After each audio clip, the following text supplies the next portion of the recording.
పాఠ్యభాగము ఏమిటంటే, తలెత్తుకుంటావా తలదించుకుంటావా? ఈ భూమి మీద జీవించేటువంటి జీవితంలో సహజంగా ప్రతి మనిషి కూడా ప్రతి చోట తలెత్తుకు బతకాలని ఆశిస్తాడు. తలవంపులు కలిగినటువంటి స్థితి ఎవరు కూడా కోరుకోరు అనేటువంటి విషయం దాదాపుగా అందరికీ తెలిసినటువంటి సత్యమే. భౌతికమైనటువంటి జీవితంలో తమ వ్యక్తిగత జీవితానికైనా కుటుంబ జీవితానికైనా తలవంపులు తెచ్చేటువంటి ఏ కార్యక్రమాన్ని కూడా ఏ కుటుంబ సభ్యులు అంగీకరించరు. కుటుంబానికి తలవంపులు వచ్చాయి అని అంటే ఆ తలవంపులు తెచ్చేటువంటి క్రియలు చాలా సమాజంలో పనికి మాలినవై ఉంటాయి. అది అందరికీ తెలిసినటువంటి విషయమై అయితే భూమి మీద దేవుని సన్నిధిలో ప్రతి మనిషి యొక్క జీవిత విధానాన్ని ఒకసారి మనం ఆలోచన చేయగలిగితే, ఒక మనిషి తలెత్తుకునేటువంటి జీవితమైనా తల దించుకునే జీవితమైనా వారి క్రియల మీద ఆధారపడి ఉంటుంది. వారి క్రియల మీద ఆధారపడి ఉంటుంది. కాబట్టి భౌతికమైన జీవితంలో అయితే చాలామంది గౌరవంగా బ్రతికి ఉండొచ్చునేమో, కానీ తమ ఆత్మ సంబంధమైనటువంటి భవిష్యత్తులో సర్వశక్తిమంతుడైన దేవుని ఎదుట తలదించుకునేటువంటి కార్యక్రమాలు చేసే వాళ్ళే ఎక్కువగా ఉన్నారు. ఈ విషయాన్ని మనము ప్రారంభం నుంచే చాలామంది అనుకుంటారు, మేము ఏదైనా తప్పు చేస్తేనే కదా తలదించుకునేది అని. కానీ మీరు చెడు లేక పాపం చేయకపోయినా మీరు తలెత్తుకు బతకొచ్చు అని అనుకోవచ్చు. కానీ గ్రంథ సమాచార సత్యం ఏమిటంటే, నువ్వు మంచి పని చేయకపోయినా కూడా తల దించుకోవలసినటువంటి పరిస్థితి వస్తుంది. చెడు చేయకపోవడం ఎంత అవసరమో మంచి చేయడం కూడా అంతే అవసరం. నేను తప్పు చేయట్లేదు కాబట్టి నాకు ఏ భయం లేదు అనుకుంటే కుదరదు. మంచిదే, తప్పు చేయకుండా ఉండటం, పాపం చేయకుండా ఉండటం చాలా మంచి పనే. అదే సందర్భంలో మంచి పని కూడా చేయాల్సినటువంటి అవసరత ఉంది. విచిత్రమైనటువంటి కార్యక్రమాలు మనం గ్రంథంలో చదవగలం. గ్రంథాన్ని తెరిచి ఆదికాండంలోని 4వ అధ్యాయంలో, ఆదికాండము 4వ అధ్యాయం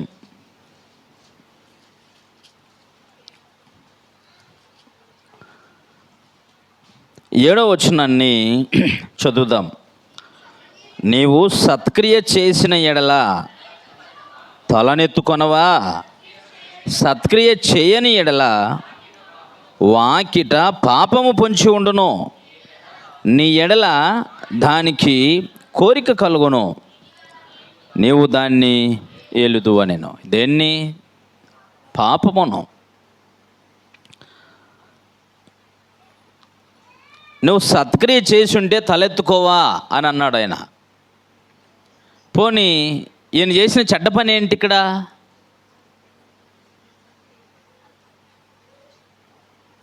కయ్యనుతో నేరుగా దేవుడు మాట్లాడినటువంటి మాట ఇది.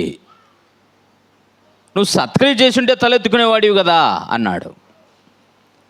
ఇక్కడ ఏం దుష్క్రియ చేశాడు ఈయన అని అడుగుతున్నాను నేను.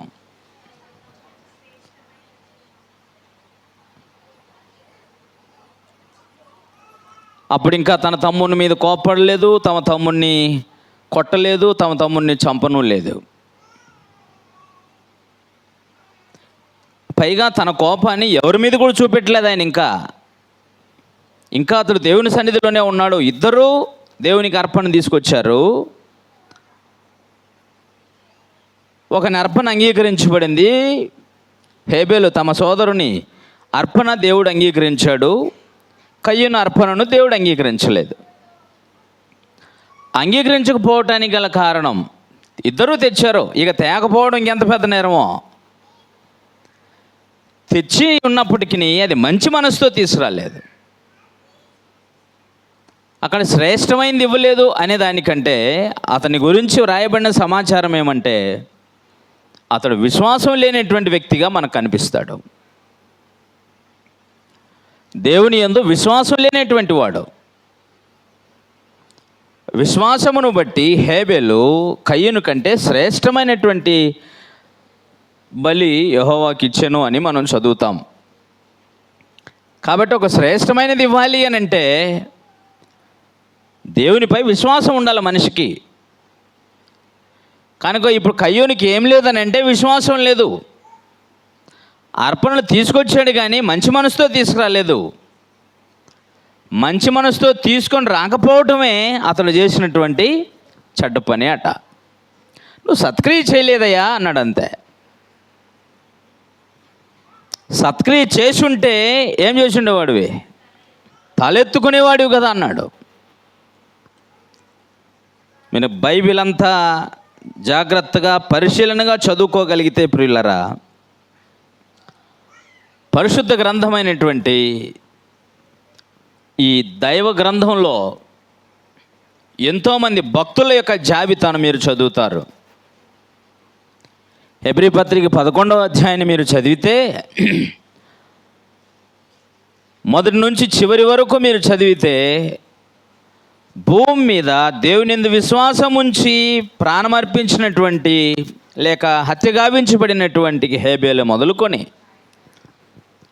హెబ్రీ పత్రిక రాయబడే వరకు ఎంతమంది ప్రభువైన క్రీస్తు వారి పేరట సువార్త ప్రకటించినందుకు త్యాగాలు చేసి రంపాలతో కోయబడి చంపబడ్డారో, హత్య చేయబడ్డారో అపోస్తులు. అక్కడి వరకు బోల్డ్ చరిత్ర ఉంది అక్కడ.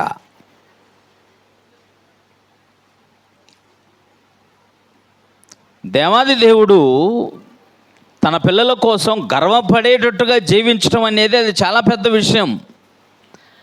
కానీ నీకు నీవుగా దేవుని ముందు తలెత్తుకోగలవా అనేటువంటిది చాలా ప్రాముఖ్యమైనటువంటి విషయం. వ్యక్తిగతంగా నీకు నీవుగా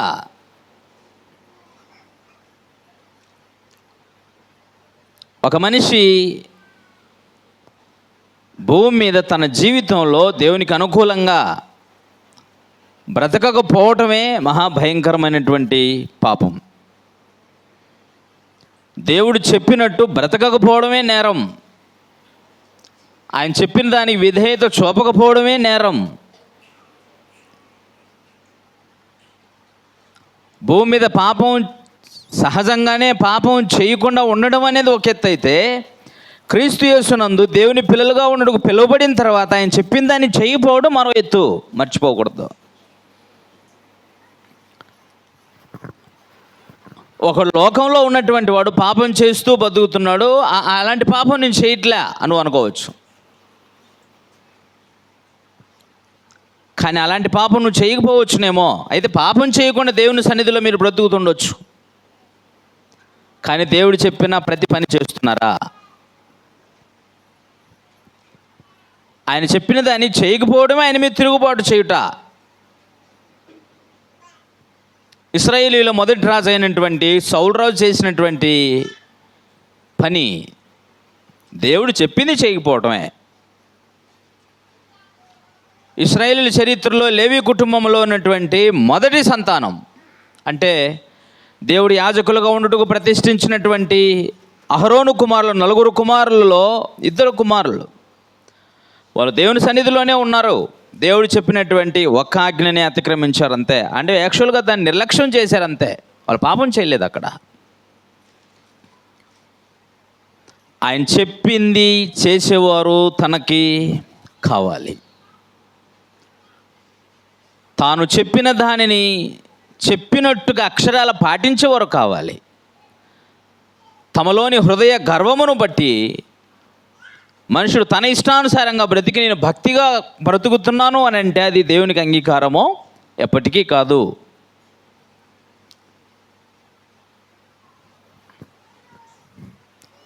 మన మీరు దాంట్లో మన వరంగల్ క్రిస్టఫర్ వాళ్ళ చర్చికి సంబంధించినటువంటి ఛానల్లో చూడొచ్చు. దాంట్లో ఒక మెసేజ్ చెప్పున్నాను. ఏంటంటే మీరు దేవుడు చెప్పినట్టు కాకుండా మీకు మీరుగా భక్తి చేస్తే దేవుడు అంగీకరిస్తాడా? దాని మీద ఎక్కువ వివరణ దాంట్లో ఇచ్చున్నాం. దాంట్లో కుదిరితే దాంట్లో మన ఛానల్ వాళ్ళు షేర్ చేసి ఉంటారు, మన గూగుల్ మీట్ ఛానల్లో, దాన్ని వినండి.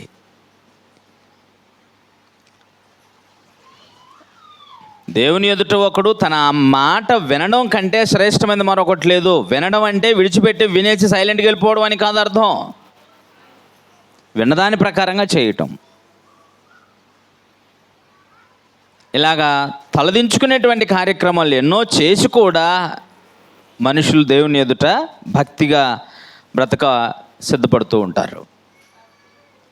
ప్రియులారా, సౌలు రాజు గారు చేసినటువంటి పొరపాటు 2 ప్రధానమైనటువంటి పొరపాట్లు. ఒకటి, ఫిలిస్తీయులు తమతో యుద్ధానికి సిద్ధమవుతున్నప్పుడు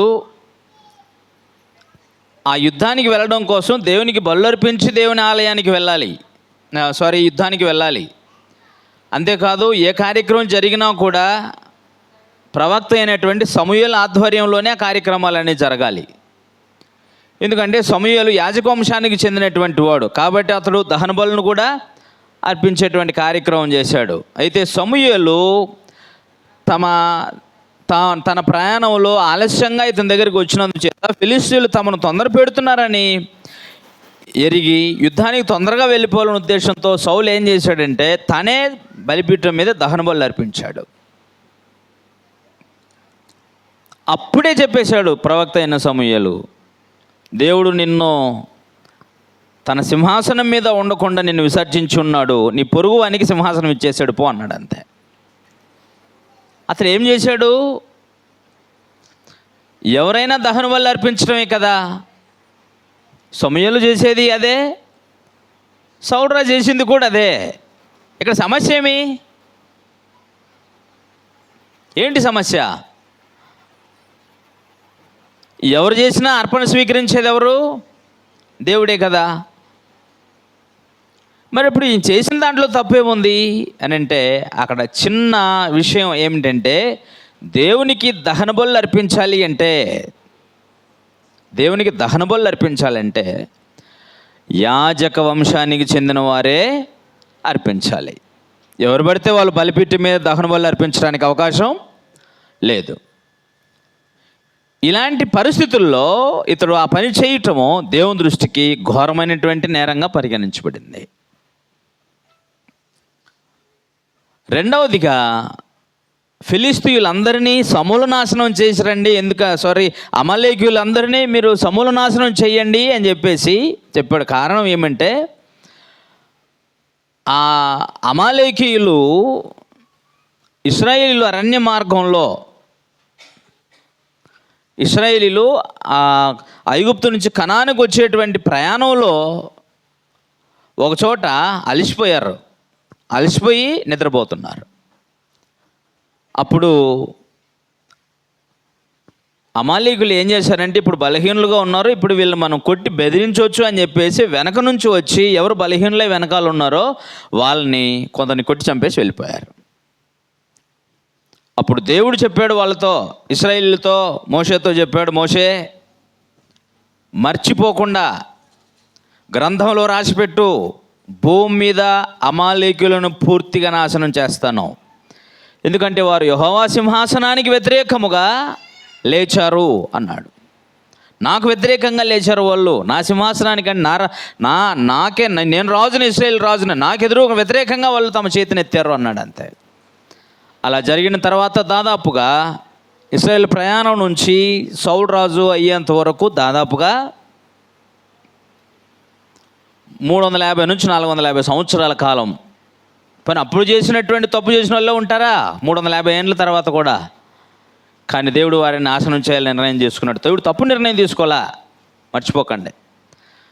అలాంటి నిర్ణయం ఎందుకు తీసుకుంటాడు దేవుడు? అలాంటి విషయాలను అర్థం చేసుకోవడం కొరకు మీకు కొంత చరిత్ర తెలియాలి. అదేమిటంటే ఆది కాండంలో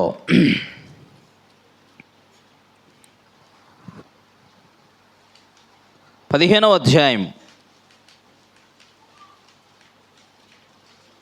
ఆది కాండం 15వ అధ్యాయం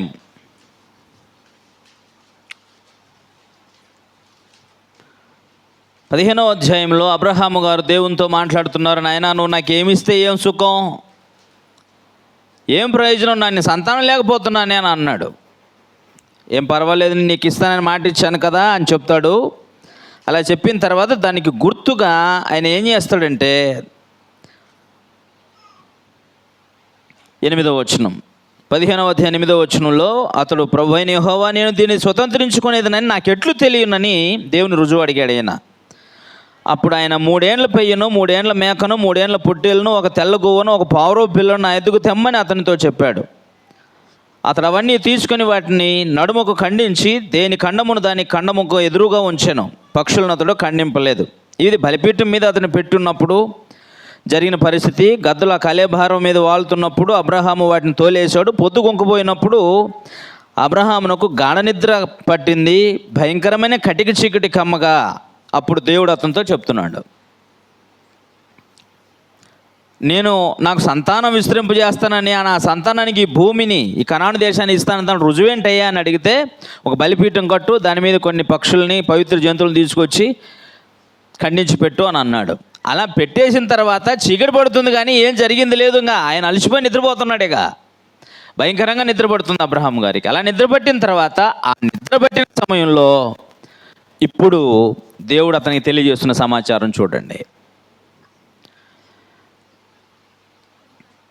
13వ వచనం, ఆయన అంటే దేవుడు, నీ సంతతి వారు తమది కానిది పరదేశమందు నివసించి ఆ దేశపు వారికి దాసులుగా ఉందురు. వారు 400 ఏండ్లు వీరిని శ్రమ పెట్టుదురు. ఎవరిని? నీ సంతానాన్ని. నీ జనాన్ని విస్తరింపజేస్తాను, ఆశీర్వదిస్తాను, కానీ నీ జనం ఉంటుంది. నీ జనము తమది కాని పరాయి దేశంలో 400 ఏండ్లు దాసులుగా ఉంటారు. వారు ఎవరికైతే దాసులు ఉంటారో ఆ జనము వీరు 400 ఏండ్లు శ్రమ పెడతారు. వీరు ఎవరికి దాసులు అగుదరో ఆ జనమునకు నేనే తీర్పు తీర్చుదును. తర్వాత వారు మిక్కిలి ఆశతో బయలుదేరి వచ్చెదరు. అర్థమవుతుందా ఏం చెప్తున్నాడు దేవుడు ఇక్కడ? నీ సంతానం విస్తరించే మాట నిజం. అయితే నీ సంతానానికి ఇప్పుడు నీవు నివసిస్తున్నటువంటి కనాను దేశాన్ని ఇచ్చే మాట నిజం. కానీ నీ సంతానము అంటే నేను ఇస్తున్న ఈ వాగ్దానం నీ సంతానానికి ఎప్పుడు చెందుతుంది అంటే 400 ఏండ్ల తర్వాత చెందుతుంది అన్నాడు. ఈ 400 ఏండ్లు ఏం జరుగుతుంది అంటే, నీ సంతానము తమది కాని పరాయి దేశానికి పోయి 400 ఏండ్లు దాసులుగా ఉంటారు. ఏ దేశ దాసులకి, ఏ దేశ జనులకి వీళ్ళు దాసులై ఉంటారో నీ సంతానం, వారికి నేను తీర్పు తీరుస్తాను అని అన్నాడు. వారికి నేను తీర్పు తీరుస్తాను అన్నాడు.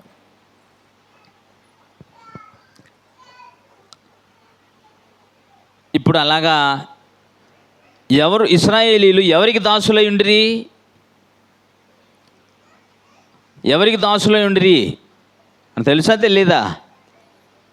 అబ్రహాము సంతానమైనటువంటి ఇశ్రాయేలీలు, అబ్రహాం మనవడు యాకోబు 12 మంది, 12 మంది సంతానం 70 మందిగా ఐగుప్తు దేశానికి వెళ్ళారు. అక్కడ దాదాపు 400 సంవత్సరాలు ఉన్న తర్వాత 20 లక్షల మందిగా వాళ్ళు విస్తరించారు. అయితే ఐగుప్తు దేశంలో వీళ్ళు చాలా 400 సంవత్సరాలు దాసత్వపు జీవితాన్ని జీవించారు. యోసేపు బ్రతికున్నంతకాలం బాగుండింది. యోసేపు గారు చనిపోయిన తర్వాత ఇశ్రాయేలీలు ఎరగనటువంటి రాజు ఐగుప్తు దేశాన్ని పరిపాలించినప్పుడు వాళ్ళు చాలా ఇబ్బందులు పాలయ్యారు. తిరిగి వారు మిక్కిలి ఆశతో బయలుదేరి వస్తారని చెప్పాడు కదా. అలాగే అక్కడ ఆ జనమునకు దేవుడు తీర్పు తీరుస్తాడు అన్నాడు. ఇప్పుడు జాగ్రత్తగా చూడండి. 2 విషయాలు మీరు ఇక్కడ గుర్తించాలి. ఆ తర్వాత 15వ వచనం, నీవు క్షేమంగా నీ పితరులు ఎత్తుకుపోయేదవు, మంచి వృద్ధాప్యమందు పాతిపెట్టబడదు. అమోరీయుల అక్రమం ఇంకనూ సంపూర్ణం కాలేదు కనుక నీ 4వ తరం వారు ఇక్కడికి మరలా వచ్చేదరని నిశ్చయముగా తెలుసుకోమని అబ్రహాముతో చెప్పాను. ఇప్పుడు ఎవరిని గురించి మాట్లాడుతున్నాడు? అదేంది నాయన 400 ఏళ్ల తర్వాత అక్కడెక్కడో బానిసత్వం చేసేసి మళ్ళీ ఇక్కడ రావటం ఏంటి, ఇక్కడే వీళ్ళని ఉంచవచ్చు కదా అని అంటే, ఇక్కడ చాలామంది ఉన్నారు, ఇంకా రకరకాల జనం ఉన్నారు ఎక్కడ, అబ్రహాము నివసిస్తున్నటువంటి ప్రాంతంలో. ఇన్ని రకాల జనాంగం కలిగినటువంటి ఈ గ్రామ ప్రజలకి, లేక అబ్రహాము గారు నివసిస్తున్న కనాను దేశ ప్రజలకి, అలాగే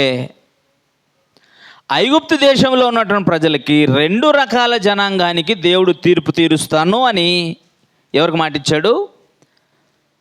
అబ్రహాముకు మాటిచ్చాడు. అయితే ఈ అబ్రహాము గారు నివాసం ఉన్నటువంటి ఆ ప్రాంతంలో ఉన్నటువంటి జనం ఆల్రెడీ అక్రమకారులుగానే ఉన్నారు, అమోరీలు. అబ్రహాం ఏ ప్రాంతంలో నివసిస్తున్నాడు, ఆ ప్రాంతంలో జనం ఆల్రెడీ అక్రమకారులుగానే ఉన్నారు. కానీ వారిని పూర్తిగా నాశనం చేయడం కొరకు వారు ఏం చేయాలి? చదివి చూడండి, తెలుస్తుంది 16వ వచనంలో. అమోరీయుల అక్రమము ఇంకనూ, నేను చెప్పేది ఏమిటంటే, మీరు చేసేటువంటి అతిక్రమాలను బట్టి, అవిధేయతలను బట్టి ఇంకా మేము బాగానే క్షేమంగా ఉన్నాం కదా, మా మీద దేవుని శాపం రాలేదని భావించకూడదు ఎప్పుడు. దేవుడు ప్రతి మనిషి కొరకు వాడి క్రియలు దిద్దుకోవడానికి 2 రకాలుగా ఎదురు చూస్తాడు. ఒకటి, తన పాపమును ఒప్పుకొని విడిచిపెట్టి సత్క్రియలు సంపూర్ణం చేయడానికైనా అవకాశం ఇస్తాడు. లేదా దుష్క్రియలే చేస్తున్నారనుకో, 1, 2, 3, 4 చేసేసారనుకో, పట్టినట్టుగా ఉంటాడు. ఆయన ఎప్పుడు నాశనం చేయడానికి సిద్ధపడతాడంటే దానికి ఒక లెక్క ఉందట. అదేంటది? అక్రమం అనేది కూడా ఏమవ్వాలి? సంపూర్ణం అవ్వాలి. అది దేవుని తీరి. చాలామందికి తెలియదు అది.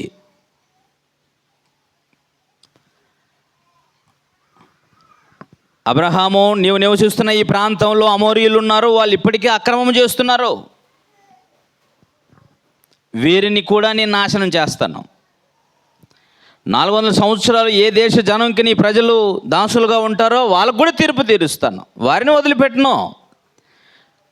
వారికి తీర్పు తీర్చినటువంటి విధానము 10 రకాల తెగుళ్ళు ఐగుప్తు దేశం మీదకి పంపించేసి, ఐగుప్తు దేశంలో ఉన్న ఆర్థిక వ్యవస్థనంతటినీ కుదేలేటట్టుగా చేసేసి, కుప్పకూలిపోయేటట్టుగా చేసి, దేశమంతా దివాలా తీసేటట్టుగా పరిస్థితులు జరిగిపోయాయి.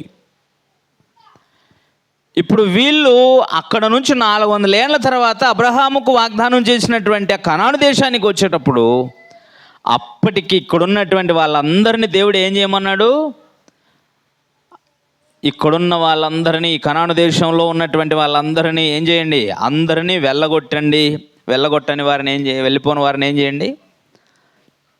చంపేయండి అన్నాడు. దాన్నే ఆ డిచ్కిగాడు వాడు వీడు ఎవడెవడో పాటేసుకొని, ఇదిగో చూసారా, ఆ దేశ జనులందరినీ యెహోవా దేవుడు చంపేయమన్నాడు, వారి విగ్రహాలను పారేయమన్నాడు అని చెప్పేసి చెప్తున్నారు. వాస్తవానికి అది 400 సంవత్సరాల క్రితం దేవుడు అబ్రహాముకు వాగ్దానం చేసినటువంటి ప్రాంతం.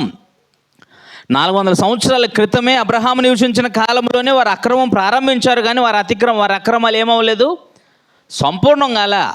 ఒక దేశాన్ని దేవుడు నాశనం చేయాలి అని అంటే, ఒక మనుషుల్ని దేవుడు తీర్పు తీర్చి శిక్ష విధించాలని అంటే, వాడి జీవితంలో ఏం చేయాలి? అతిక్రమము కూడా సంపూర్ణం చేయాలి.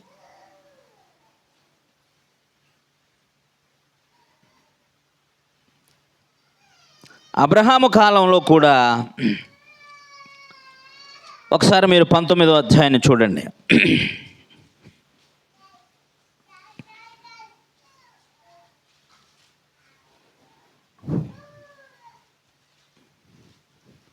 పద్దెనిమిదవ అధ్యాయం సొదొమ గొమొర్రాలను పట్టణాలను గూర్చి అబ్రహాము గారి దగ్గరకు వచ్చి తిరిగి మరలా దేవదూత మాట్లాడుతున్నటువంటి మాట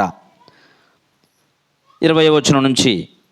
మరియు యెహోవా సొదొమ గొమొర్రాలను గూర్చిన మొర గొప్పది కనుకను, వాటి పాపం బహు భారమైనది కనుకను, నేను దిగిపోయి నా ఎద్దుకు వచ్చిన ఆ మొర చెప్పునన్నే వారు ఆ పాపాలన్నీ కూడా సంపూర్ణం చేసిరో లేదో చూచేదను, చేయకపోతే నేను తెలుసుకొని కాపాడతా.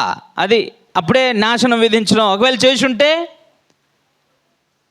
నాశనం చేసేస్తా. అది సమాచారం. కాబట్టి ఒకని అతిక్రమము సంపూర్ణం చేయబడటమా, లేక ఒకటి జీవితంలో సత్క్రియ సంపూర్ణం చేయడమా, రెండు ఏవో జరగాల. యేసు ప్రభు వారు భూమి మీదకి ఇవ్వబడిన తనకి ఇవ్వబడిన ఆయుష్కాలం చిన్నదే, కానీ ఆయన జీవితంలో ఆయన చేసిన కార్యం జ్ఞాపకం ఉందా మీకు? ప్రభువైన క్రీస్తు వారు తండ్రితో చెప్పిన మాట, తండ్రి నీవు నాకు ఇచ్చిన పని అంతటి నేను సంపూర్ణముగా నెరవేర్చి ఉన్నా. నువ్వు నాకు ఇచ్చిన పని అయిపోయింది, నేను అన్నిటిని ఏది విడిచిపెట్టకుండా సరిగ్గా చేసేసాను. చూసారా దేవుని కార్యక్రమాలు ఎలాగ ఉంటాయో? కనుకనే అయితే నీ జీవితంలో నువ్వు సత్క్రియలన్నా సంపూర్ణం చేయి, లేదా అతిక్రమాలన్నా సంపూర్ణం చేయి. రెండిట్లో ఏదో ఒకటి చేస్తావు అంతే.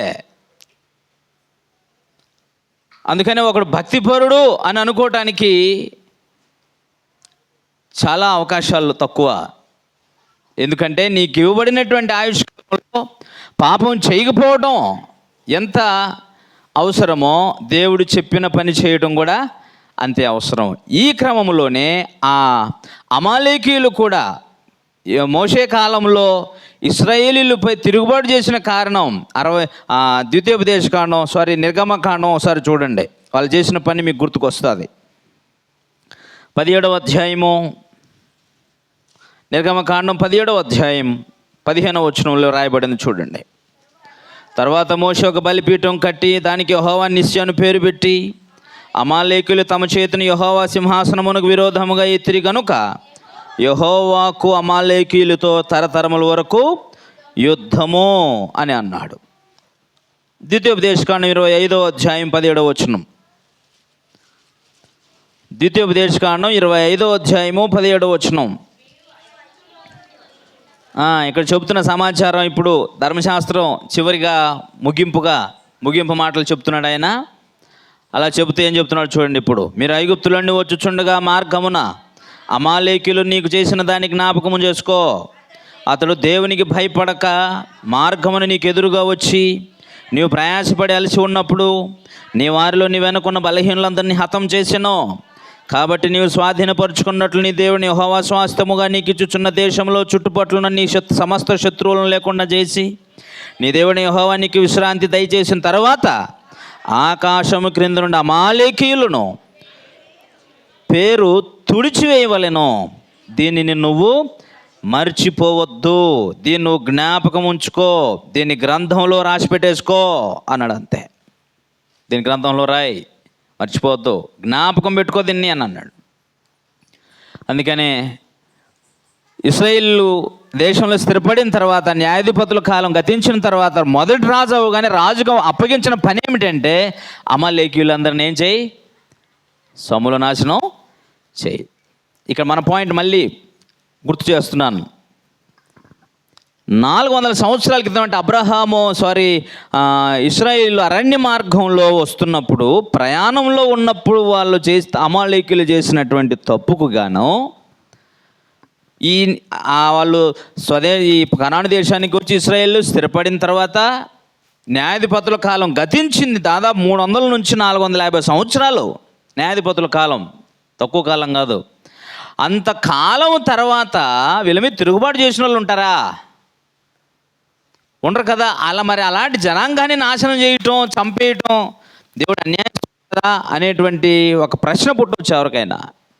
వాస్తవమైన సంగతి ఏమిటంటే దేవుడు ఒక జనాంగాన్ని భూమి మీద తుడిచేయడానికి నిర్ణయం తీసుకున్నాడంటే అది వారి అతిక్రమములు సంపూర్ణం చేయబడాలి.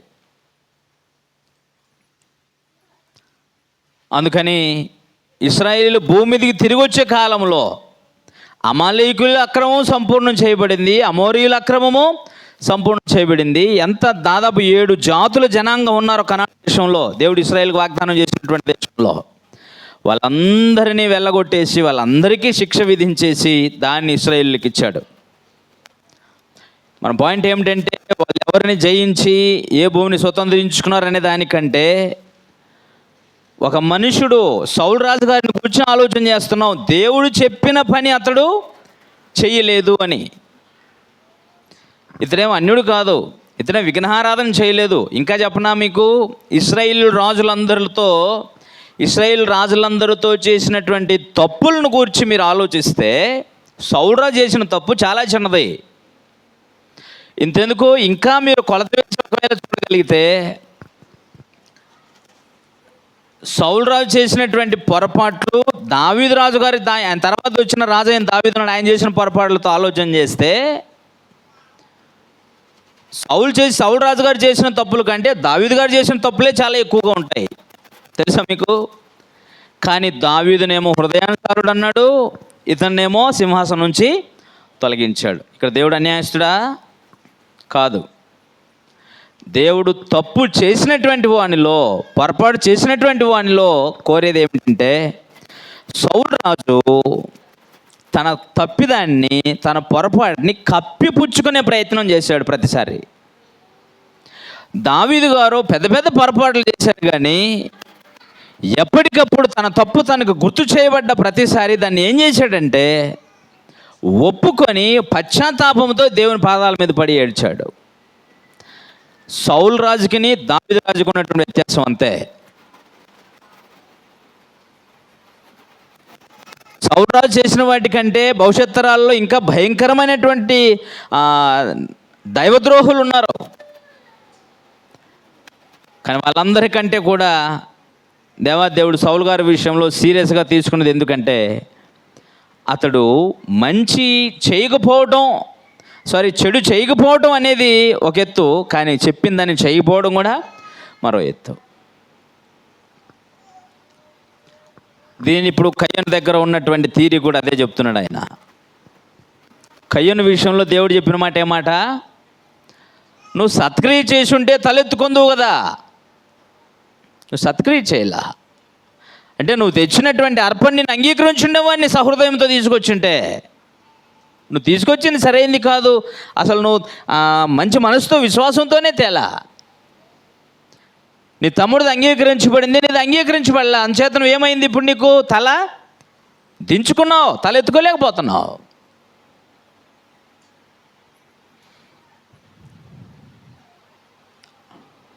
ఇప్పుడు సత్క్రియ చేయలేదనంటే ఇప్పుడు ఏం చేసినట్టు? ఈయన పాపం అయితే చేయలా, కానీ పాపం చేసావన్నట్టుగానే మాట్లాడుతున్నాడు ఆయన. ఎందుకంటే సత్క్రియ చేయనటువంటి ఏ వ్యక్తి అయినా సరే నెక్స్ట్ చేసేది ఏమిటనమాట? పాపమే. అందుకే చెప్పాడు, పాపము వాకిట పొంచి ఉంది, నీకోసం చూస్తుంది, నువ్వు కావాలని కోరుతుంది, నువ్వు కూడా దాన్ని వెళ్తావు అన్నాడు. నెక్స్ట్ కయ్యూను చేసింది అదే. దేవుని సన్నిధిలో నుంచి కయ్యూను వెళ్ళిపోయాడు అంతే. నువ్వు సత్క్రియ చేయలే, తలెత్తుకునే పని చేయాలి, తలదించుకునే పని చేసావు నువ్వు అని అన్నాడు. కోపంతో అలాగే వెళ్ళిపోయాడు. వాకిటి పాపం పొంచి ఉన్నట్టుగానే పాపము అతనికి ఎదురుగా వెళ్ళింది. ఇద్దరు కలిసి, పాపము కయ్యను కలిసి బహుశా హత్తుకున్నారేమో. పొలంలోకి వెళ్ళిన తర్వాత నెక్స్ట్ అతను చేసిన తప్పు ఏంటనమాట? తన సోదరుని కోపంతో కొట్టి చంపేశాడు. పాపం అప్పుడు చెప్పాడు, అది పాపం చేశాడు అతను అని. ప్రభునందు ప్రియులారా, మీరు లోకంలో విడిచి వచ్చినటువంటి పాపాలు నేను మళ్ళీ చేయడం లేదు అనేటువంటి ఒక మంచి ఆలోచన ఉండొచ్చు, మంచిదే. మీరు దాన్ని విడిచిపెట్టడం చాలా ముఖ్యమైన విషయమే. కానీ మీరు సత్క్రియ చేయకపోవడం కూడా పాపంతో సమానం. దేవుడు తన గ్రంథంలో రాయించిన మాటల ప్రకారంగా పని చేయకపోవడం అనేటువంటిది కూడా నేరమే అనేటువంటి విషయం ఈరోజు గ్రహించాలి. దేవుడు చెప్పిన దాన్ని చెప్పినట్టుగా చేసినటువంటి అబ్రహాము గారు ఎంత గొప్పగా తలెత్తుకుంటాడో తెలుసండి. కానీ విచిత్రం ఏంటో చెప్పిన, నువ్వు తలెత్తుకోవాలని అంటే దేవుని ముందు నువ్వు దేవుని మాటల ముందు తలదించాలి. అబ్రహాము గారు దేవుడు తనకు ఆజ్ఞాపించిన ప్రతి ఆజ్ఞకు ఆయన ఏమయ్యాడండి? విధేయుడయ్యాడు అని రాయబడింది. ఆయన విధేయుడు, లోబడి ఉన్నాడు, తన కష్టమని భావించలేదు. అబ్రహాము గారి జీవితంలో మొదటి పరీక్ష, నీ స్వజనమును, నీ ఇంటి వారిని, నీ తండ్రి ఇంటి వారిని, నీ బంధువులను విడిచి నేను నీకు చూపించే దేశానికి వెళ్ళన్నాడు. దేవుడు అడ్రస్ ఇవ్వలా.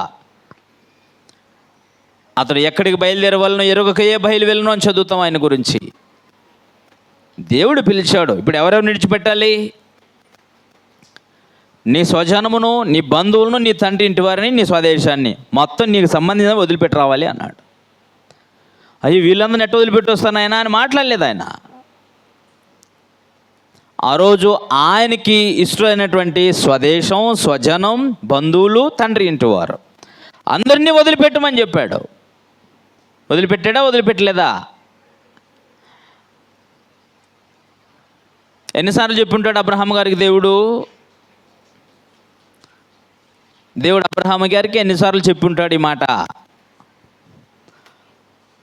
దేవుడు మనం విడవలసిన వాటి కోసం మీరు క్రైస్తవులైన నాటి నుంచి చెప్తూనే ఉన్నాడు. విడిచారా?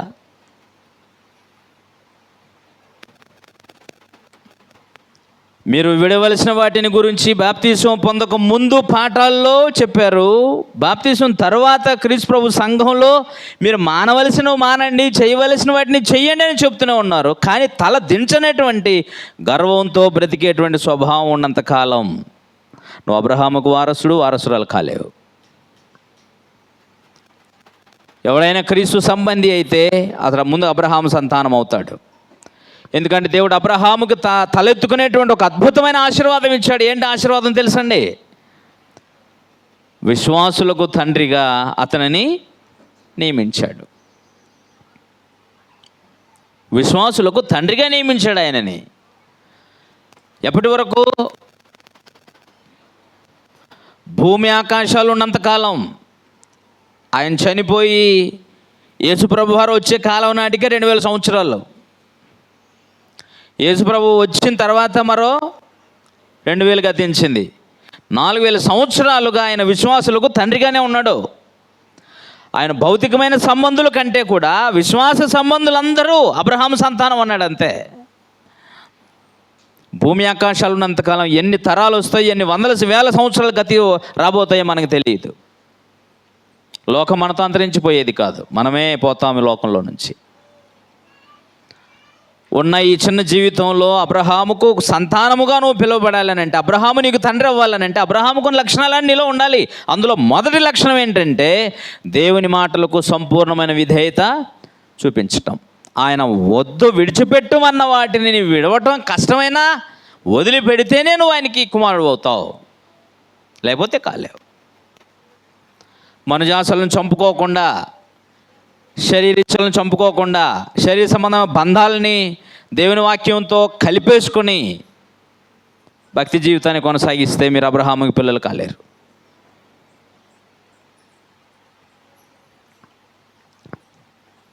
అబ్రహాము గారు విశ్వాసులకు తండ్రిగా మాత్రమే కాదు, అతనికి ఇవ్వబడిన ఒక అద్భుతమైనటువంటి స్థితి ఏమిటనంటే అతడు దేవునికి స్నేహితుడు అన్నాడు అంతే. ఆ సొదొమ గొమొర్రా పట్టణాన్ని నాశనం చేయాలనుకున్నటువంటి దేవుడు అబ్రహాముకి ఈ సమాచారం చెప్పాల్సిన అవసరం ఉందా? మానవ మాత్రుడికి దేవుడు సొదొమ గొమొర్రాల పట్ల నాశనం చేయాలని డిసైడ్ అయిపోయాడు. ఎందుకంటే వాళ్ళ పాపం ఆకాశ దేవుని సన్నిధికి వచ్చిందట. వారి మొర అలా ఉందో లేదో చూసుకోవడానికి వచ్చాడు. చూసుకుంటూ వచ్చేసి నా స్నేహితుడైనటువంటి అబ్రహాముకి సంగతి చెప్పకుండా ఎలా చేద్దాను నేను అని అన్నాడు. ఒక మానవ మాత్రుడికి సర్వశక్తిమంతుడైన దేవుడు చెప్పటం ఏంటి? ఇదే వారి స్నేహానికి రుజువు. వారి స్నేహానికి రుజువు అదే. దేవుడు తాను చేయాలనుకున్న ప్రతి దానిని అబ్రహాముకు చెప్పి చేశాడు. ఎందుకంటే స్నేహితులంటే వారి మధ్య ఏమీ కూడా దాపురికాలు ఉండవు కదా. ఎలాంటి సీక్రెట్స్ అయినా ఎక్కడ ఓపెన్ చేస్తారంటే భార్యలతో చెప్పరు, భర్తలతో చెప్పరు, కానీ ఎవరితో పంచుకుంటారు? స్నేహితులతో పంచుకుంటారు. ఇంకో విశేషమైన సంగతి ఏంటో చెప్పనా నా ప్రియ సోదర సోదరీమణులారా, దేవుడు అబ్రహాము ఇస్సాకుల గురించి మాట్లాడినటువంటి మాట హెబ్రీయులకు రాసిన పత్రిక 11వ అధ్యాయంలో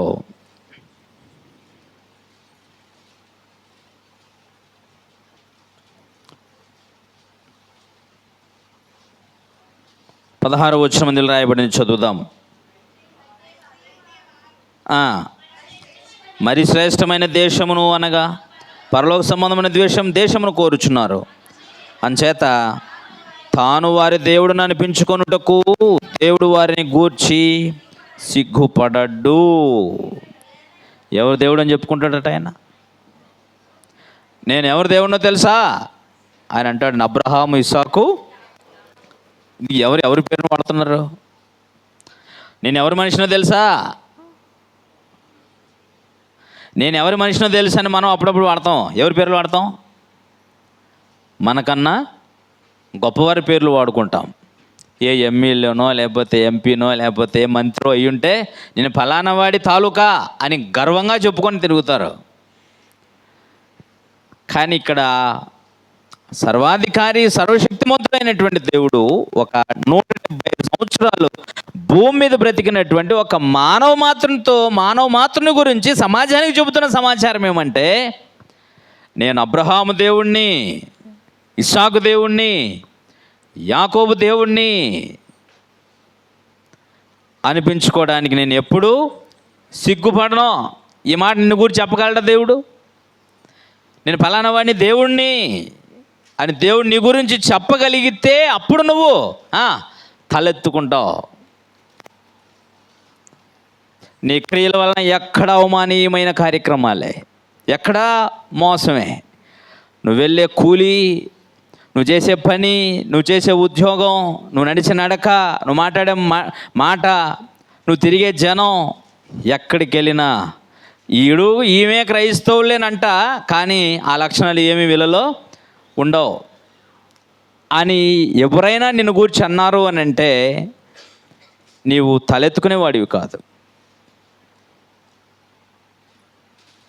ఎక్కడ చూడు మోసం, క్రైస్తవుల్లో మోసం, క్రైస్తవులు బ్రతుకుతూ మోసం.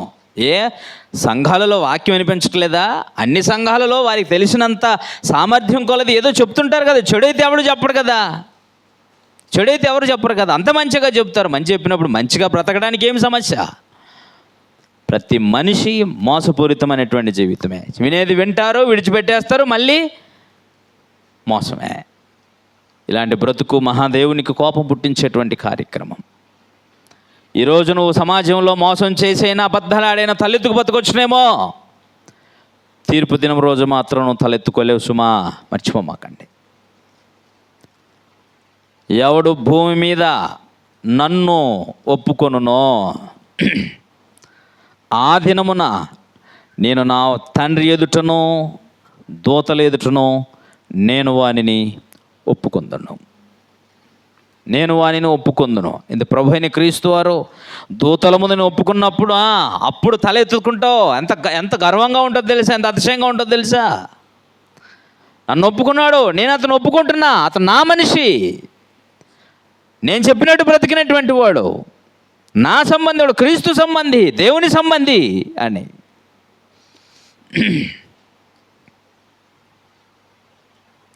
ఆ పరిస్థితులు ఎలా ఉంటాయో యేసు ప్రభు వారు గుర్తు చేశారు. తమ కుమారునికి పెండ్లి విందు చేసినటువంటి దేవుని రాజ్యమును గూర్చి ఉదాహరణ చెప్పేటప్పుడు, ఒక రాజు తన కుమారునికి పెండ్లి విందు ఏర్పాటు చేసేసాడు, అందరిని ఆహ్వానించాడట. అందరూ సాకులు చెప్పి తప్పుకున్నారు. అయోగ్యులైన వారిని, అనర్హులైన వారిని పిలిచాడు. భోజనశాల నిండిపోయింది. రాజుగారు ఒకసారి తొంగి చూద్దామని వచ్చారు, ఎవరెవరు ఉన్నారా అని. అందులో ఒకడు పెళ్లి వస్త్రం లేకుండా కూర్చుండున్నాడట. అప్పుడు రాజుగారు అడిగినటువంటి ప్రశ్న ఏమిటంటే అతన్ని, స్నేహితుడా నీవు ఇక్కడికి ఎలాగా వచ్చావు అని అడిగాడు. వాడు ఏం చేశాడట? మౌనంగా ఉన్నాడట. అది ఎక్కడ చదువుతారు మీరు? 2వ అధ్యాయం మత్తయి సువార్తలో రాజుగారు వచ్చి ప్రశ్న అడిగితే అతడు ఏముండట? మౌనంగా, నువ్వు ఎలా వచ్చావు ఇక్కడికి అని అడిగితే అతను మౌనంగా ఉన్నాడంట. అంటే అర్థం ఏంటండి? తలదించుకున్నాడు. పోనీ రాజుగారు అడిగిన ప్రశ్నకి ఏం ప్రశ్నది? నీవు ఇక్కడికి ఎలాగా వచ్చావు? ఎలా వచ్చావు నువ్వు? ఎందుకంటే లోపలికి రావడానికి మార్గం ఒకటే ఉంది. గొర్రెలు పోవు ద్వారమును నేనే అన్నాడు యేసు ప్రభు వారు. ద్వారం ఒకటే ఉంది. ఇక్కడ గుడ్డివారిని, కుంటివారిని, ఎవరైనా వారి స్థితికి తగ్గట్టుగా వీధిలో ఉన్న వాళ్ళందరినీ పిలుచుకురమ్మన్నాడు. పిలుచుకొచ్చినప్పుడు రాజుగారి భోజనశాలలో భోజనానికి కూర్చోవాలంటే రాజుగారి స్థాయికి తగినట్టు ఉండాలి కదా. అలా ఉండాలంటే వారు అంగవిహీనులు ఉన్నారు, గుడ్డి వాళ్ళు ఉన్నారు, మా దీన స్థితిలో ఉన్న వాళ్ళు ఉన్నారు, అడుక్కునే వాళ్ళు ఉన్నారు, భిక్షగాళ్ళు ఉన్నారు. మరి వీళ్ళందరికీ రాజుగారి స్థాయి తగ్గ వస్త్రాలు ఉంటాయా? ఉండవు కదా. అందుకని గేట్ బయటే ద్వారం దగ్గరనే వాళ్ళకి ఏం చేశాడంటే పెళ్లి వస్త్రం ఏర్పాటు చేసేసాడు ఆయన. స్నానాల గదుల్లోకి వెళ్ళిపోయి స్నానం చేసుకొని వస్త్రాన్ని ధరించుకొని పెళ్లి వస్త్రం వేసుకొని రాజుగారి స్థాయికి తగ్గట్టుగా రాజుగారు ఏర్పాటు చేసిన భోజనశాలలో భోజనం చేయాలి. కానీ వచ్చిన వాడికి భోజనం చేయడమే ముఖ్యం తప్ప అక్కడ ఉన్నటువంటి అయోగ్యతలతో వాడికి సంబంధం లేనట్టుంది.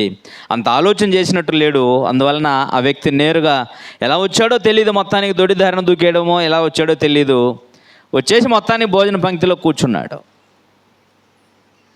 నువ్వు ఎలాగొచ్చావు ఇక్కడికి?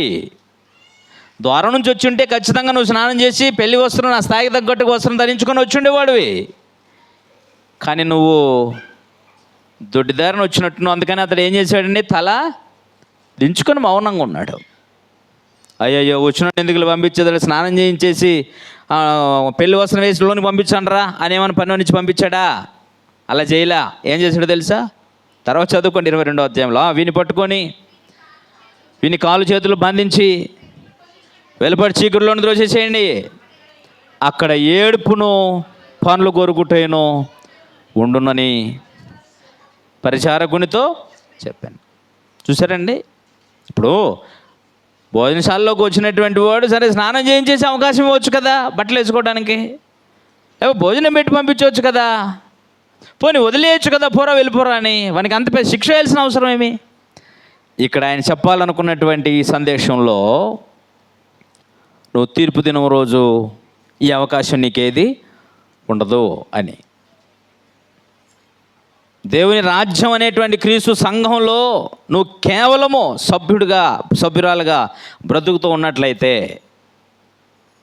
ఆయన చెప్పినది చేయనట్టుగా నువ్వు ఉంటున్నట్లయితే, లేక ఆయన చెప్పిన మార్గంలో నడవకుండా నీకు నచ్చిన మార్గంలో నువ్వు నడుస్తున్నట్లయితే దీనివల్ల నీకు ఏ విధమైన ప్రయోజనం లేదు, నష్టపోతావు. సంపూర్ణంగా విధేయత చూపించి క్రీస్తు ప్రభు వారి యొక్క సంఘంలో విధేయత చూపించి బ్రతకాల్సినటువంటి బాధ్యత కలవారై ఉన్నారు, మర్చిపోవద్దండి. కాబట్టి నా ప్రియ సోదర సోదరీమణులారా, నువ్వు తలెత్తుకోవాలి అని అంటే భూమి మీద ఉండగానే బ్రతికినంతకాలం నువ్వేం చేయాలి? సత్క్రియలు చేయాలి. పాపం అస్సలే చేయకూడదు. నువ్వు పాపం చేయకుండా ఉండడం ఎంత ముఖ్యమో సత్క్రియలు చేయడం అంతే ముఖ్యం. నేను పాపం చేయట్లేదు కాబట్టి లోకంతో నేనేం పెద్దగా పాపం చేయట్లేదు అని ఒకవేళ నువ్వు అనుకుంటూ కూడా సత్క్రియలు చేయకపోతే లోకస్తులతో పాటు నీకు కూడా తీర్పు ఉంది, మర్చిపోకు. దేవుని రాజ్యము అసమర్థుల కోసం, వేషధారుల కోసం ఏర్పాటు చేయబడింది కాదు. యథార్థవంతులు, పరిశుద్ధులు, నిర్దోషులు ఉండాలని ఏర్పాటు చేశాడు. ఆ సంఖ్య, ఆయన అనుకున్న సంఖ్య పూర్తయ్యేంత వరకు ప్రపంచంలో ఎంత దుర్మార్గులైనా సహిస్తాడు ఆయన, అందులో ఏ అనుమానం లేదు. ఇందులో లాభ నష్టాల సంగతి, దేవుని సహనం, దేవుని యొక్క దీర్ఘశాంతం అది ఆయనకు సంబంధించింది. కానీ ఈ భూమి మీద బ్రతుకున్నటువంటి నా సంగతి ఏమిటో ఆలోచించుకుందాం. నీ తీర్పు దిన రోజు నువ్వు నీ దేవుని ఎదుట ఎలా ఉండబోతావో ఆలోచించుకోవాలి. నీ జీవితంలో రెండు పనులు చేస్తావు. అయితే దుష్క్రియలు చేస్తావు, లేకపోతే సత్క్రియలు చేస్తావు. ఒకవేళ నువ్వు దుష్క్రియలు చేస్తున్నాను, ఆనందంగా ఉంటున్నాను అనుకుంటుంటే దేవుడు నీళ్ళ దీర్ఘశాంతం చూపించి ఏం చేస్తున్నాడంటే, నువ్వు సత్క్రియలు చేయడానికైనా మారతావా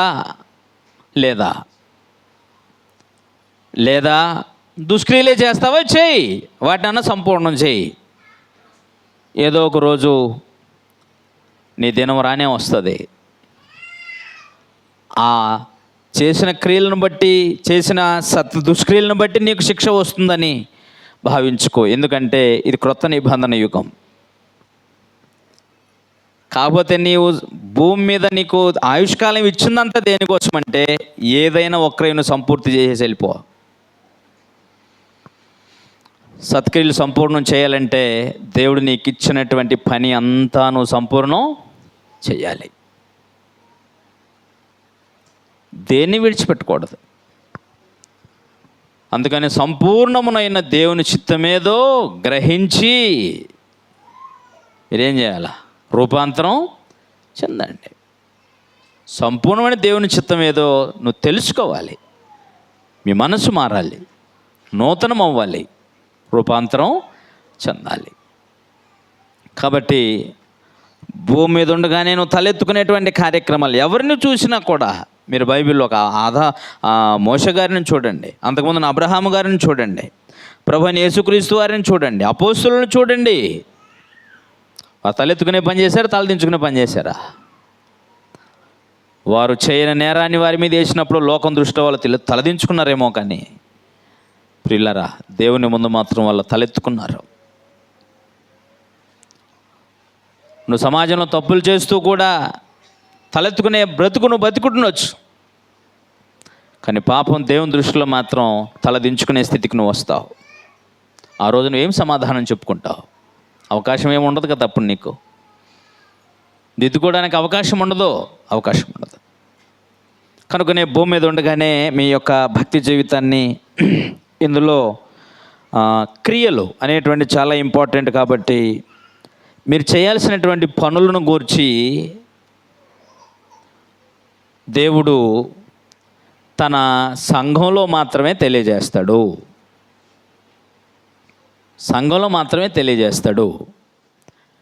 దాన్ని విని గ్రహించవలసినటువంటి అవసరం ఉంది. నీ వంతుగా నువ్వేం చేస్తున్నావో పరీక్షించుకోవాలి. నీ బాధ్యతగా దేవుడు నీకు ఇచ్చినటువంటి కార్యక్రమాలు ఏం చేసావో గుర్తుంచుకో. అందుకనే గత వారం మీకు దేవుని కొరకు పనిచేసినటువంటి కార్యక్రమాల్లో సహకారులైనటువంటి వారి సంఖ్య ఎంతమంది? సంవత్సరం అంతా పనిచేసి దేవుని పనిలో సహకారులైనటువంటి వాళ్ళు 34 కుటుంబాలు దేవుని పనిలో నిత్యము ఉన్నారు. ఒకవేళ వాళ్ళందరూ నిలువబెట్టేసి వాళ్ళ పేర్లు టీవీలో వేసి చూపించామనుకో, సత్క్రియ చేయని వాళ్ళు, ఆ పని చేయని వాళ్ళు ఏమై ఉంటారు? ఇప్పుడు తల దించుకుంటారు అంతే. భూమి మీదనే తల దించుకునే బతుకుతున్నా నీవు తీర్పు దిన రోజు తలెత్తుకోగలవా? ఆలోచించండి, తెలుస్తుంది మీకు. భూమి మీదనే తల దించుకునేటువంటి కార్యక్రమాలు చేసుకుంటూ నీకు నీవుగా తీర్పు దిన రోజు తలెత్తుకోగలవా? భూమి మీద క్రీస్తునందు నేను నూతన సృష్టిగా చేసింది ఎందుకు నేను నూతన సృష్టిగా చేసింది ఆయన? ఎఫెసీ పత్రిక 2:10 రాయబడింది. ఎఫెసీ 2:10, వాటి యందు మనము నడుచుకొనవలెనని దేవుడు ముందుగా సిద్ధపరిచిన సత్క్రియలు చేయడం కొరకు మనము క్రీస్తు యేసు నందు, అంటే క్రీస్తు ప్రభు యొక్క సంఘంలో సత్క్రియలు చేయడం కోసం నూతన సృష్టిగా చేయబడ్డావు. ఎవరి వలన? క్రీస్తు యేసునందు సృష్టించబడిన వారమై ఆయన చేసిన పని నువ్వు ఊరికే అవ్వలేదు. దేవుని సొత్తు నీకోసం ఆయన పని చేశాడు. ఎవరు పని చేసింది నీకోసం? క్రీస్తు ప్రభు వారు సంపూర్ణంగా దేవుని చిత్తాన్ని నెరవేర్చాడు. ప్రాణమే పెట్టేశాడు నీకోసం. నువ్వేం చేసావు ఆయన కోసం? ఏం చేయకుండానే క్రైస్తవుడనే ట్యాగ్ తగిలించుకొని బతికేస్తావా? అలాంటి వారి కోసం ఉద్దేశించబడలేదు క్రీస్తునందు అంటే క్రీస్తు సంఘం అనేది. క్రీస్తునందు అంటే క్రీస్తు సంఘం. క్రీస్తు సంఘంలో నూతన సృష్టిగా చేయబడింది. ఆ నూతన సృష్టిగా చేయడం కోసం క్రీస్తు పని చేశాడట. మనం ఆయన చేసిన పని అయి ఉన్నాం, ఆయన చేసిన నూతన సృష్టి అయి ఉన్నాం. ఎందుకోసం అయ్యా అంటే దేవుడు ముందుగా సిద్ధపరిచిన సత్క్రియలు చేయుటకై అన్నాడు. అంటే నువ్వు చేయాల్సిన ప్రతి పని ఎక్కడుండి చేయాలి? క్రీస్తు ప్రభు వారి యొక్క సంఘంలో ఉండి చేయాలి. నీకు నీవుగా వ్యక్తిగతంగా చేసేది లెక్కకు రాదు. మళ్ళా చెబుతున్నా, నీకు నీవుగా వ్యక్తిగతంగా చేసేది లెక్కకు రాదు. ప్రభు అయిన క్రీస్తు యొక్క సంఘంలో ఉండే సమస్త కార్యక్రమాలు చేయాలి. ఈ వాతావరణాన్ని దేవుడు అందుకే ఏర్పాటు చేశాడు. కానీ నీ జీవితంలో సత్క్రియలు చేయకుండా ఇప్పటికీ అలాగే ఉంటున్నట్లయితే రాబోయే జీవితంలో నువ్వు తలదించుకొని తీర్పు పాలైపోయి నిత్యనాశనానికి వెళ్తావు. ఇక్కడ మనం హాయిగా బతికేయచ్చు. దేవుని కొరకు పనిచేయటానికి నానా సాకులు మనం చెప్పుకోవచ్చు, కానీ తీర్పు దినం రోజు నువ్వు ఏ సాకు చెప్పి తప్పుకోలేవు. మర్చిపోకూడదు. కాబట్టి ప్రియ సోదర సోదరీమణులారా, తలెత్తుకునేటువంటి కార్యక్రమాలు చేయాలంటే దేవుని యొక్క ఆజ్ఞల మేరకి ఆయన చెప్పిన ప్రతి పని ప్రతి మనుషుడు చెయ్యాలి అనేటువంటి విషయాన్ని దయతో మీరు గుర్తుంచుకోవాలని ప్రేమతో మీకు తెలియజేస్తూ ఉన్నాను. దేవుడు నీకు సామర్థ్యం లేనివారుగా మిమ్మల్ని ఏం పుట్టించలేదు. ఎందుకంటే మీ సామర్థ్యం కొలది, మీరు మీ భౌతికమైన జీవితాలలో వారి సామర్థ్యం కొలది. ఒకడు గొప్ప ఇల్లు సంపాదించుకుంటాడో, ఒకడు సామాన్యమైన ఇల్లు సంపాదించుకుంటాడో, ఒకడు అద్దెంట్లో కూడా ఉంటాడు. కానీ అందరూ కామన్గా తినగలిగేది మాత్రం భోజనం. ఎవరికి నచ్చిన భోజనాన్ని వారు మంచి ఆహారమే తింటారు. ఇది నీ సామర్థ్యం. మరి దేవుని రాజ్యం కొరకు, దేవుని రాజ్యం కొరకు సాకులు చెప్పుకుంటే చెల్లుబాటు అవుద్దా? కుదరదు. కాబట్టి దేవుని రాజ్యంలో నువ్వు దేవుడు క్రీస్తునందు చేయబడిన నూతన సృష్టి. ఆయన నీకోసం పనిచేశాడు కనుక నువ్వు పనిచేయమని కోరుతున్నాడు. నీ వంతుగా నువ్వేం చేసావో, ఇప్పటి వరకు నీ జీవితకాలం అంతా ఏ విధంగా వృధా చేయబడిందో దాన్ని పరీక్షించుకొని రాబోయే దినముల్లోనైనా దేవుడు నీకు ఎంతకాలం ఇచ్చాడో నీకు తెలియదు కనుక నేడు అనబడు సమయం ఉండగానే సత్క్రియకు శ్రీకారం చుట్టూ తలెత్తుకుంటావు. మళ్ళా చెబుతున్నా, భూమి తలదించుకోవడం తలెత్తుకోవడం అన్ని వ్యక్తిగతం. తీర్పు దిన రోజు తలెత్తుకోవాలంటే భూమి మీద మాత్రం ఖచ్చితంగా నువ్వేం చేసి ఉండాలి? క్రీస్తు నందుండి సత్క్రియ చేసి ఉండాలి. అది కాని పక్షాన నువ్వు తలదించుకోవాల్సి వస్తుంది తీర్పు దినం రోజు. కానీ నువ్వు చెప్పే ఏ సాకులు అక్కడ పనికి రావు. తల వంచి కలమండి ప్రార్థించుకుందాం. దయాళుడైన మా తండ్రి, మీరు ప్రేమించి అనుగ్రహించిన ఆయుష్కాలం అంతటి కొరకు స్తోత్రములు. మేము నెరుగక మీకు దూరస్తులమై లోకపు మాయలో బ్రతుకుతున్నంతకాలం మేము దుర్నీతి సంబంధమైన కార్యక్రమాలు చేయటానికి మా అవయవాలను అప్పగించి చేయకూడని ప్రతి నీచమైన కార్యక్రమాలు చేయటానికి మనసు నిలిపిన వారం.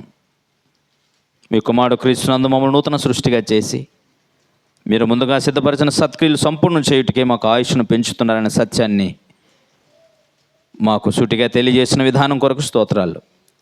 విన్న వాక్యమును బట్టి నీ బిడ్డలను ఆయన కృపలు వర్ధిల్లుటకును, సత్యవాక్యమును సాత్వికంతో స్వీకరించి సత్క్రియలు సంపూర్ణం చేసిన ఎదుట నిర్దోషులుగా తేల్చబడుటకును, తీర్పు దినం రోజు నీ బిడ్డలు తండ్రి నిర్దోషులుగా తీర్చబడి సన్నిధిలో చేర్చబడుటకు సహాయము చేయమని క్రీస్తు పరిశుద్ధ నామముని ప్రార్థన సమర్పిస్తున్నాం తండ్రి.